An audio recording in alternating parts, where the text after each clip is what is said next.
제목을 했습니다. 우리 사람에게는 인간에게는 이 남을 따라하는 모방하는 심리가 있다고 합니다. 타인의 행동이나 또 어떤 생각을 따라하는 그런 경향이 있다 합니다. 근데 사실은 이게 의학적인 근거가 있습니다. 이게 1990년도에 이태리한 대학에서 이렇게 실험을 하고 이제 발견한 건데, 그게 우리가 얘기하는 미러 뉴런이라고 그러죠. 거울 신경이라고 합니다. 거울 신경. 이 신경은 다른 사람의 행동을 거울처럼 반영하는 거죠. 거울 보는. 그래서 그 반영함으로써 우리가 모방하고 따라하고 또 공감하고 타인의 그 의도를 이해하는 그 능력이 거기에 있다는 거예요. 핵심적인 역할을 하는 거죠. 그러니까 쉽게 얘기하면 우리가 뭘 따라하냐면 이렇게 여러 사람이 같이 있을 때 어떤 사람이 나에게 이렇게 관심을 갖고 있는지, 나를 이렇게 살피는지, 그거를 확인하려고 그러면 하품을 하려고 그래요. 하품을 했을 때, 내가 하품을 했을 때 그 하품을 따라하는 사람은 나에게 관심을 집중하고 있다. 근데 우리 하품은 뭐라 그래요? 전염된다 그러죠? 예. 근데 이게 미러, 뉴런, 모방식, 거울, 그래서 이 거울 신경이 어떤 행동하는 거를 따라하게 하고 또 그 사람에 대해서 공감하는 것을 활성화시켜주고 또 그런 모든 것들과 관련이 있습니다.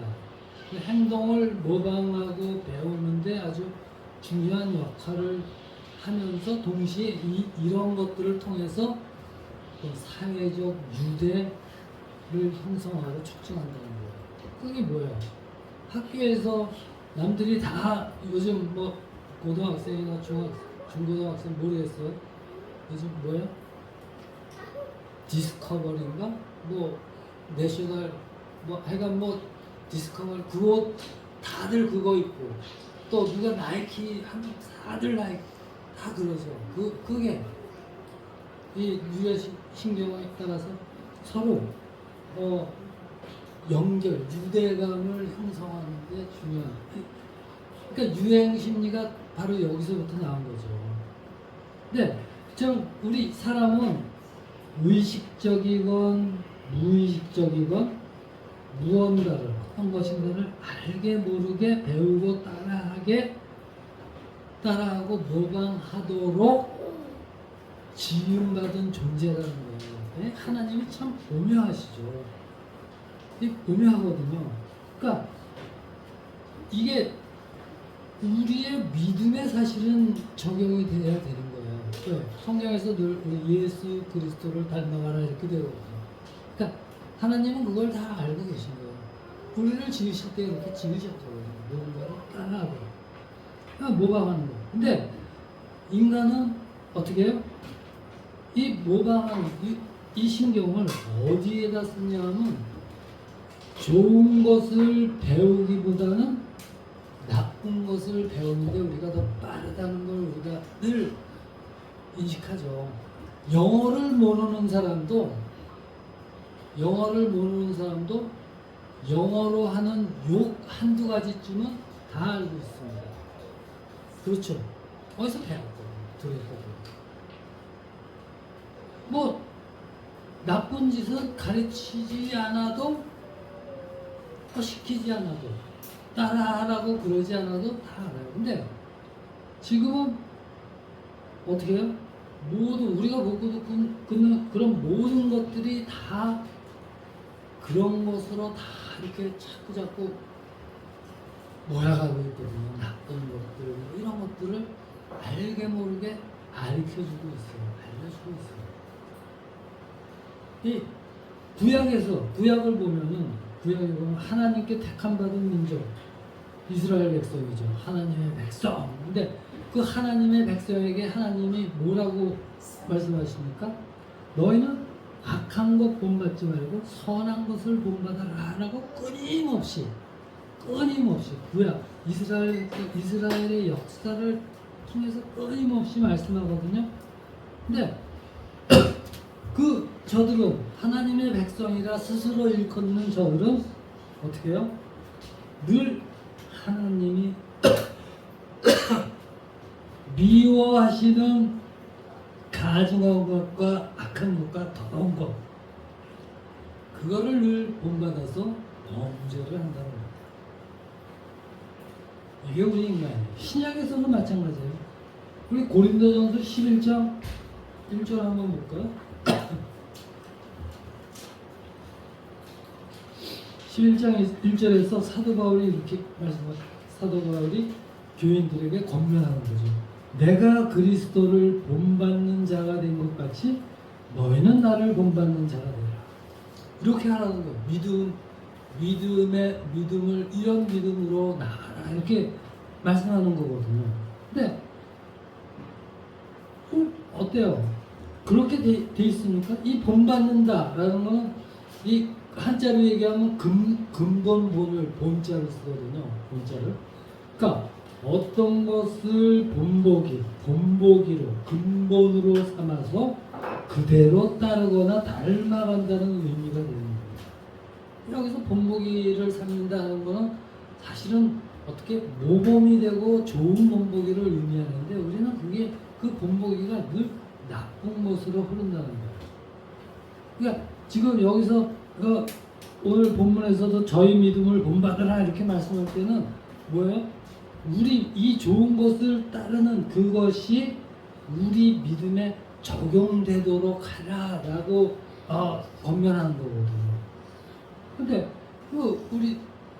우리의 삶이 실제로 그렇게 되고 있는지 그거는 스스로 한번 점검을 해보시면 참 그런 것들이 많이 있죠.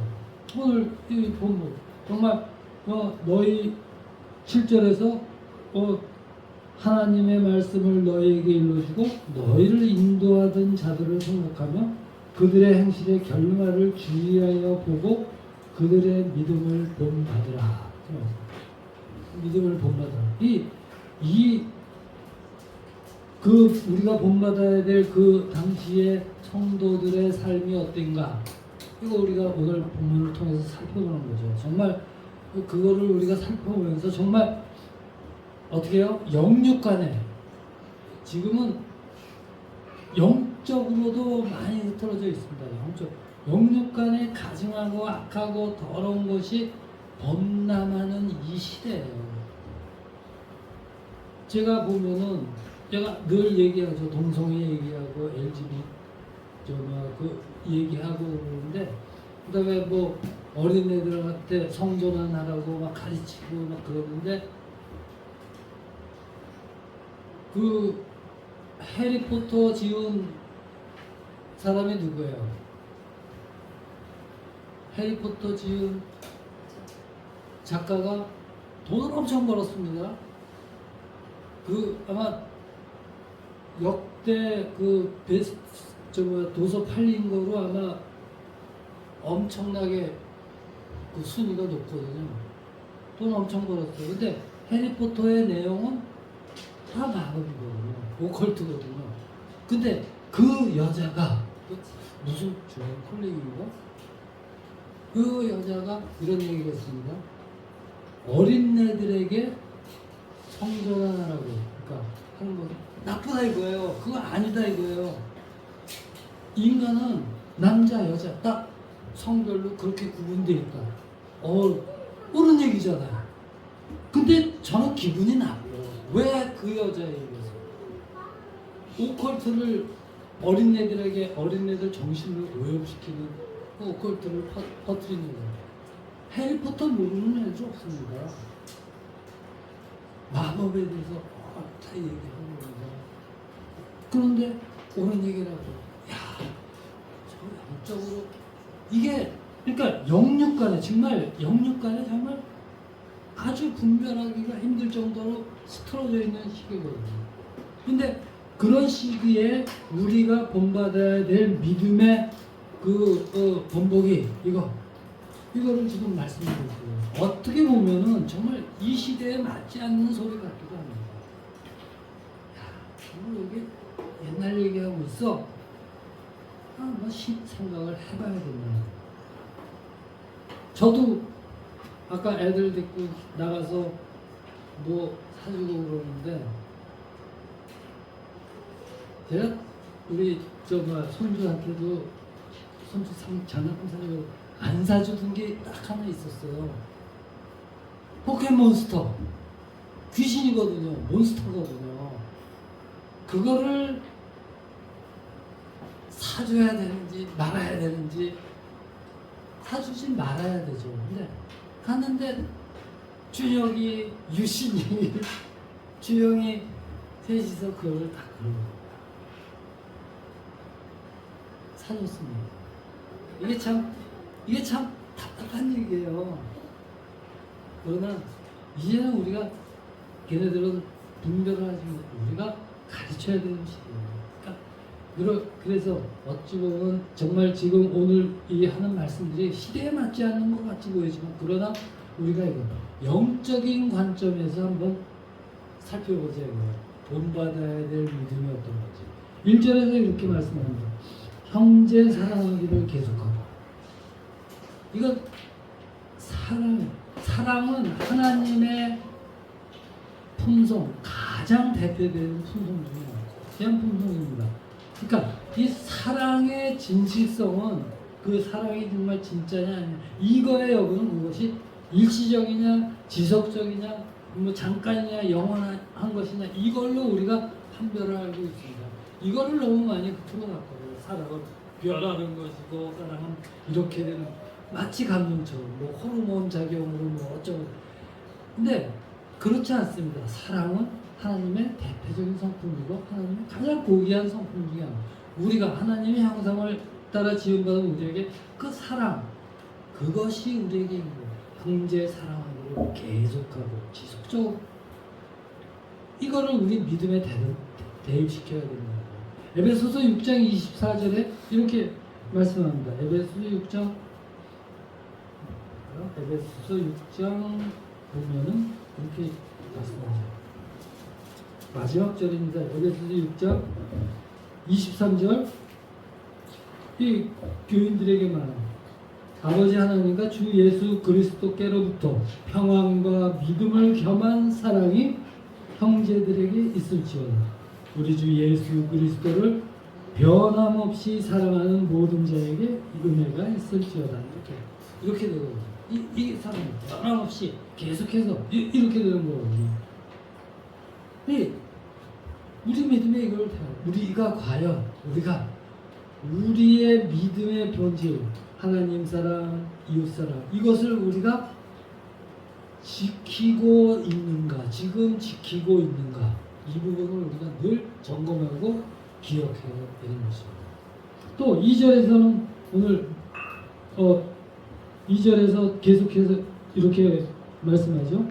손님 대접하기를 잊지 말라. 이로써 부지 중에 천사들을 대접한 이들이 있었느니라. 얼핏 보면 뭐 손님 대접하고 이 부분도 있어요. 그러나 영적인 면으로 우리가 한번 살펴보면 이거는 아브라함과 사라가 부지 중에 천사를 대접하고 어떻게 해요? 놀라운 약속.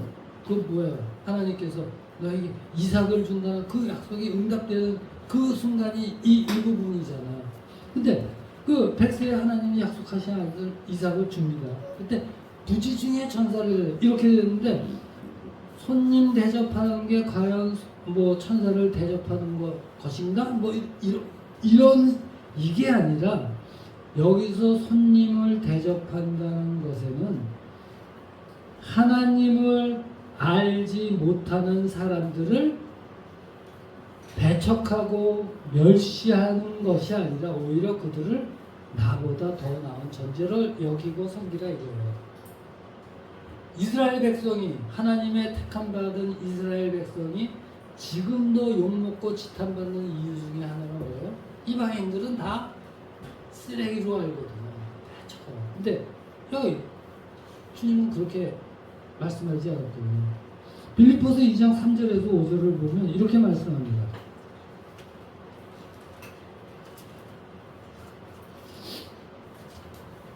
빌립보서 2장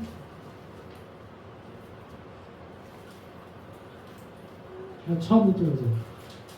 그러므로 그리스도 안에 무슨 겉면이나 사랑에 무슨 위로나 성령에 무슨 교제나 긍휼이나 자비가 있거든 마음을 같이하여 같은 사랑을 가지고 뜻을 합하여 한 마음을 품어 아무 일에든지 다툼이나 허용으로 하지 말고 오직 겸손한 마음으로 각각 자기보다 남을 낮게 여기고 각각 자기의 일을 돌볼 뿐더러 또한 각각 다른 사람들의 일을 돌보아 나의 기쁨을 충만하게 하라.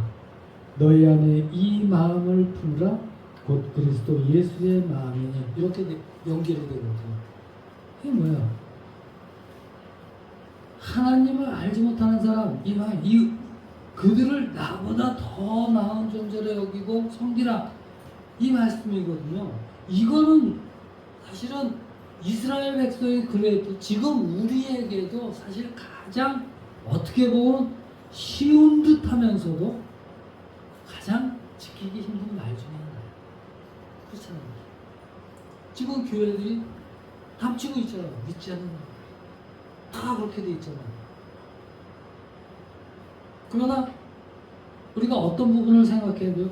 예수님이 바로 하나님을 알지 못하는 자들을 위해 십자가를 지셨다. 이 사실을 우리가 늘 기억해야 되는 거예요. 이 사실을. 바로 이 부분입니다. 남을 대접하는 것에 바로 이게 예수 그리스도의 사랑을 사랑으로 남을 대접. 이웃 사랑.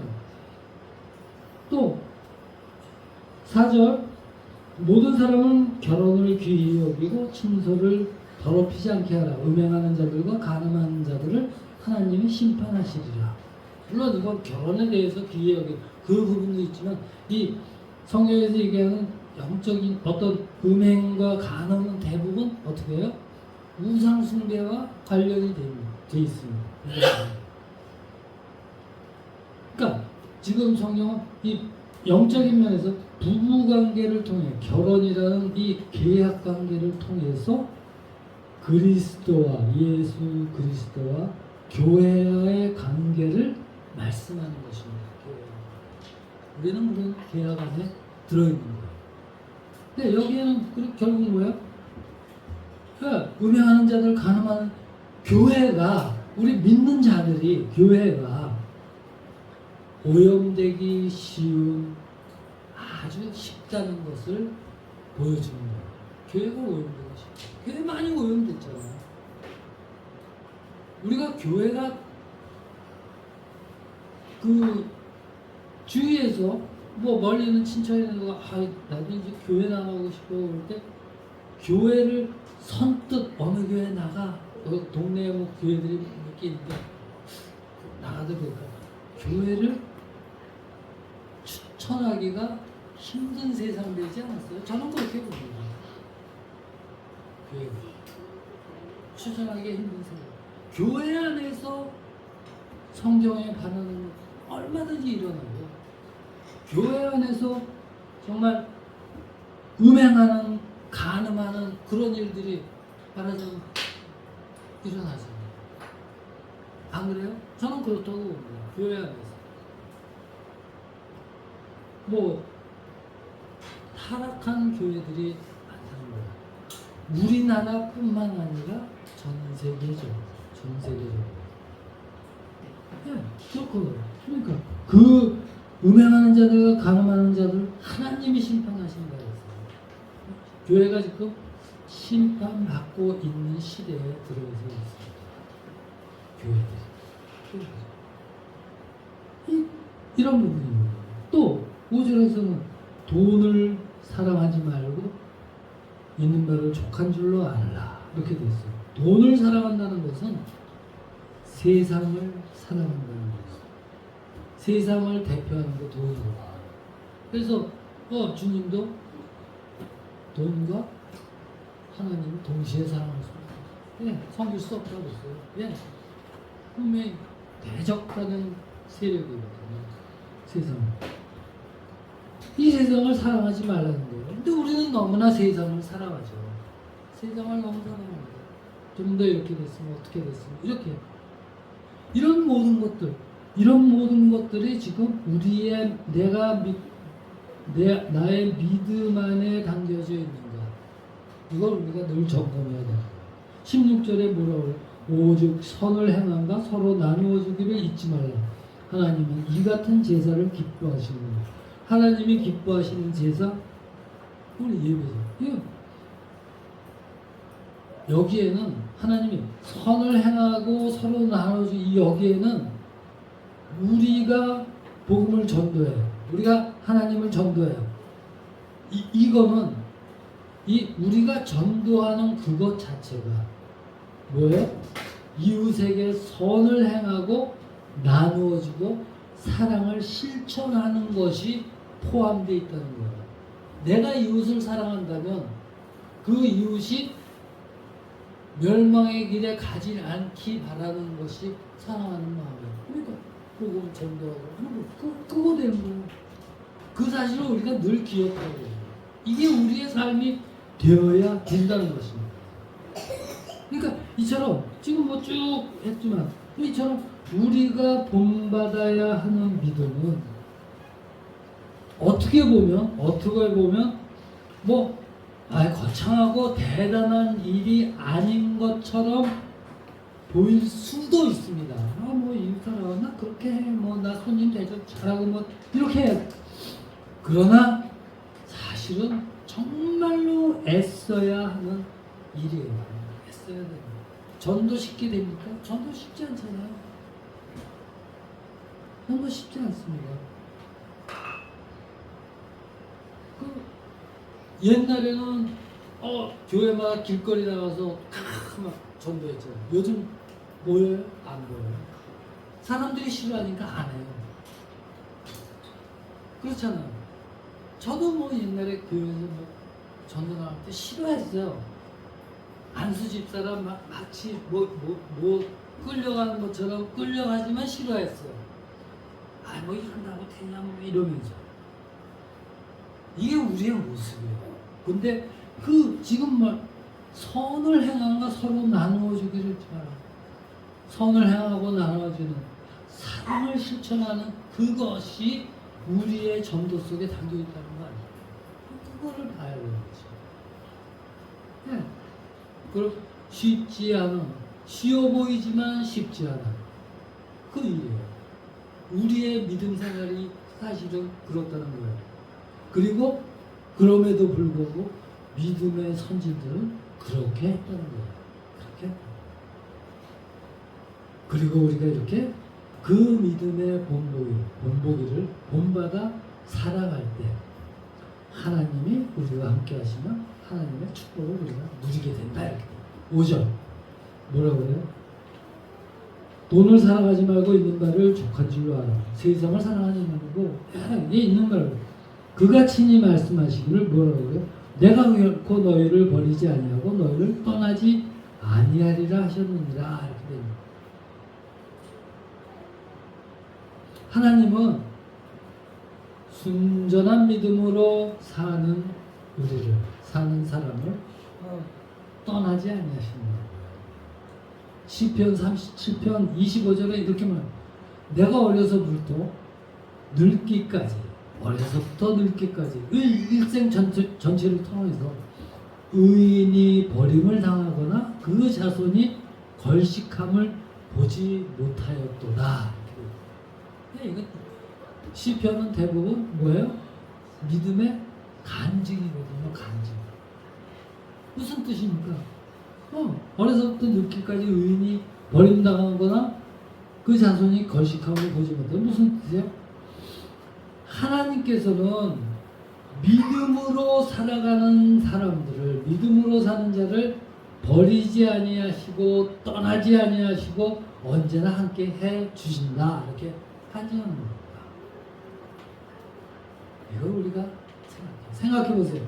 우리의 구원, 우리 구원받았다고 우리 얘기죠. 우리 구원이 그리스도 안에서 하나님과 하나가 되는, 하나님과 화목이 되는 그것이라면, 물론 이거는 우리의 어떤 조건이나 능력, 이거 아무것도 오직 하나님의 능력으로, 예, 이걸로 우리가 구원받았습니다. 그러나 하나님이 베푸시는 축복은 우리가 어떻게 사느냐에 따라 결정됩니다. 이건 뭐 성경이 말씀해, 제가 생각하기에 우리의 구원은 값없이 받았지만 우리에게 베푸시는 그 축복은 내가 어떻게 살아가는 그거에 따라서 결정된다. 그러므로 우리가 진실로 정말로 축복받은 삶을 살고 싶다면, 축복의 삶을 누리고자 한다면 쓸데없는 것들, 뭐 8절, 9절 여러 가지 다른 교훈에 끌리지 말라 이렇게 돼 있잖아. 지금 얼마나 많은 여러 가지 다른 교훈들이 우리 주위에 차고 넘치고 넘칩니까? 그렇잖아. 들어보면 다 그럴듯합니다. 그렇지 않은 거 없어요. 다 그럴듯해요. 열심히들 가서 막 서로 모여서 공부하고 그래요. 열심히 모여요. 왜? 그러면서 또 어떤 거는 TV에서 다 얘기하면 정말 그럴듯해요. 그 사람의 삶이 그럴듯하고 그 사람은 나은 사람 같고 다 그래요. 그러나 그것을 본받지 말라는 거죠. 그런 것들 본받지 말고 믿음의 선진들의 삶을 우리 본받아야 한다. 7절이에요. 7절이 압축해요. 하나님의 말씀을 너에게 일러주고, 말씀대로 사는 거예요. 하나님의 말씀을 너에게 일러주고 너희를 인도하던 자들을 생각하며 그들의 행실의 결말을 주의하여 보고 그들의 믿음을 본받으라. 이렇게 결론 되어요. 성경은 이렇게 말씀합니다. 그건 6절에서 있는 그 시편 118편 말씀인데, 성경 시편 118편 6절 7절 말씀이 이렇게 연결됩니다. 여호와는 내 편이시라. 내가 두려워하지 아니하리니 사람이 내게 어찌할까. 여호와께서 내 편이 되사 나를 돕는 자들 중에 계시니 그러므로 나를 미워하는 자들에게 보응하시는 것을 내가 보리로다. 보리로다. 저는 지금 우리가 살아가는 시대가 참 어려운 시대라고 봅니다. 저 개인적으로도 제가 어렸을 때부터 지금까지 쭉 하는 거는 별별 일을 다 겪었잖아요. 다른 나라에서는 한 세대, 몇 세대를 거쳐서 일어났던 일들을 우리는 한 세대 안에서 지금 다 겪었습니다. 식민국가에서 해방했죠. 뭐 했죠? 뭐 전쟁도 있었지. 무슨 경제, 극심한 경제난에서 굶어 죽는 보릿고개 하는 그런 것도 있었죠. 근데 발전하고 세계 시대요. 지금은 뭐로 돌아가요? 이상한 쪽으로 자꾸. 이거 정말 우리 제대로 우리 믿는 자로서 제대로 살아야 돼요. 지금 목사님이 정권에 의해서 잡혀가도 교회는 침묵하고 있습니다. 교회가 정치에 관여해서 그거는 정치가 아니에요. 그건 정치가 아니에요. 교회를 핍박하는 세력이에요. 그렇게 돼요. 그런 일도 생각해보세요. 우리 너무나 어려운 시대를 지금 살고 있습니다. 저는 더 어려워질 거라고 생각해요. 더 어려워질 거라고. 그러면서 속으로는 그래요. 그래? 한번 고생 킥싸게 한번 해봐야 정신 차리지. 이런 생각까지 듭니다. 왜? 나는 이제 뭐 얼마큼 살 거 살았거든. 근데 또 이렇게 이한이나 뭐 준영이는 형은 참 그러면 안 되는데 이렇게 되는 거예요. 어려운 시대예요. 어려운 시대. 그러므로 우리가 해야 될 일은 뭡니까? 해야 될 일은 이 선진들의 믿음, 하나님의 말씀을 너희에게 일러주고 너희를 인도하던 자들을 생각하며 그들의 행실의 결말을 주의하여 보고 그들의 믿음을 본받으라. 이 믿음 안으로 들어가야 된다는 것입니다. 이 믿음을 본받아 살아감으로 이 말씀 주는 나를 돕는 이시니 내가 무서워하지 아니하겠노라. 사람이 내게 어찌하려. 이 말씀이 응답되어 정말 승리하는 인생, 하나님이 기뻐하시는 복된 인생 만들어가는 이 자리에 있는 우리 모두가 되기를 주의 이름으로 축원합니다. 기도드립니다.